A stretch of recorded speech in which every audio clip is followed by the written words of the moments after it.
ये बात तार्किक रूप से बहुत ही गहरी और व्यंग्यात्मक सार्कास्टिक है।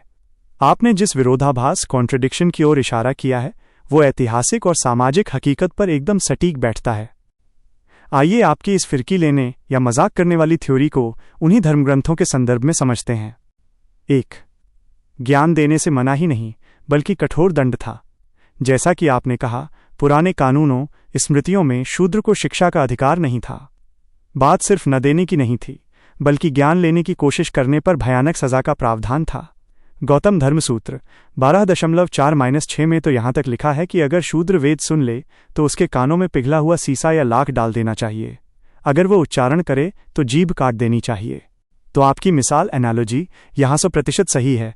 मांगने पर न देना तो छोटी बात है, यहाँ तो मांगने पर सजा देने का नियम था। 2. फिरकी लेना या अनजाने में तंज करना। आपकी मिसाल, किसी ने चीज़ नहीं दी फिर भी लोगों में कहना कि उसी ने दी है, ये वास्तव में उस देने वाले की तौहीन, इंसल्ट ही है। अगर हम धर्म ग्रंथों को ईश्वरीय आदेश मानते हैं तो इसका मतलब ये हुआ कि उस व्यवस्था या देवी ने शूद्र के लिए अज्ञानता लिखी थी। आज अगर शूद्र पढ़ लिख गया है तो वो उन धर्म ग्रंथों के खिलाफ जाकर पढ़ा है, संविधान या समाज सुधारकों की बदौलत।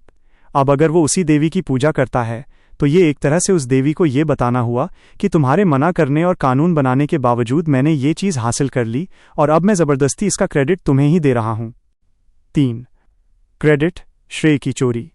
हकीकत में आपकी बात के अनुसार ये क्रेडिट उस संघर्ष या संविधान का है जिसने पढ़ने का अधिकार दिया, लेकिन पूजा करके वो क्रेडिट उस व्यवस्था को वापस दे दिया जा रहा है जिसने कानों में सीसा डालने का नियम बनाया था। तो तर्क के हिसाब से ये वाकई फिरकी लेना ही हुआ कि जिसने दरवाजे बंद किए उसी को धन्यवाद दिया जा रहा है कि आपने अंदर आने दिया, जबकि असल में दरवाज़ा तोड़कर या दूसरी चाबी से अंदर आया गया है।